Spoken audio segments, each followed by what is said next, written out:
ariketan eskatzen didate konprobatzeko ea isa berdin 2, i berdin 3, bi sistema hauetakoren baten soluzioa den, eta azaldu behar dugu zergatik. Orduan, egin beharko dudana da, sistema baten soluzioa izateko bete behar dena da. Ordezkatzean hemen isa eta i, lehenengo ekuazioa betetzea, eta hemen ordezkatzean bigarrena ere betetzea. Bat betetzen bada eta bestea ez, hau ez da soluzioa. Biak bete behar dira soluzioa izateko. Orduan, konprobatuko dut ea lehenengoa betetzen den. 3 bider 2 gehi 2 bider 3 berdin minus 3 da.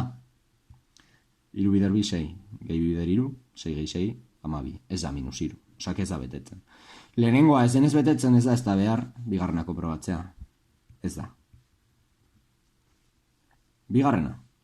2 isa gehi 2 berdin minus 4. Osake, 2 isa gehi 2 i berdin minus 4. 4 gehi 6 10. Berdin minus 4 da? Ez. Osake, hau ere ez da. Eta besterik gabe. Hau ez da bi hauetako ez da baten soluzioa. Beraz esan beharko nuke ez dela hauetako ez da baten soluzioa eta listo, bukatu izango litzateke ariketa.